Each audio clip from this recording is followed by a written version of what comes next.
Сайн уу? За энэхүү суугаараа өөрийнхөө туршиж үзсэн өөрийнхөө мэддэг жоруудыг ингээ хуваалцаж байгаа. Тэгээд энэ удаагийн бичлэгээрээ одоо алимтай кекс хийдэг жороо хуваалцах гэж байна. За тэгэхээр интернетээс л би нэг энэ жорыг олж авсан. Тэгээд энэ жор болохоор одоо нэлээд олон хүнд хүрсэн тий. Одоо ингээ фэйсбүүкээс авсанхгүй ингийн шимтэнд бүр амар их байгааз 5 сая үзсэн ч ах шиг тий. Тэгэхээр их л гой жор байна гэд. Тэгээ яг жорынхын дагуу бол энэ кексийг хийсэн. Ингээ одоо ингээ харахаар энэ кекс маань айгүй гой харагдаж байгааз. Тэгээд яг жорын дагуу хийгээд үзсэн чинь энэ нөгөө нэг тийм ихний удаа хийсэн чинь тийм нэг нэлцгаа бовлаадсан бохгүй юу. Ингээ аль нь их байхаараа ер нь энэ кекс юм аим нэлцгаа жоохон онцгүй амттай. Тэгээ манай хүүхдүүд ч гэсэн гадна талынх нь энэ хатуу шаргацсан байгаа хүрсийн нэдэд доторх нь ингээд хаяадсан.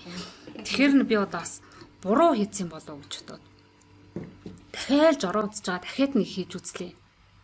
Тэгсэн чинь ер нь ялгаагүй л тийм нэг одоо ингээ харахаар ингээ гоё яг идэхээр тийм нэг алим чи ингээ жигнэхээр нэг тийм уу амт муута тийм нэг нэлцгаа болчт юм байлээ шүү. За тэгээд би энд энэ жорын ингээ хуртлуулад ингээд оруулчихсан байгаа. Та бүхэн хэрвээ одоо тийм нэлцгаадууд тийм кексэн дуртай хүмүүс байгаа бол энэ нөгөө жор болохоор хийхэд айгүй амархан жор байхгүй юу? Тэгээ миний хувьд бол надад бол ерөөсө таалагдаагүй.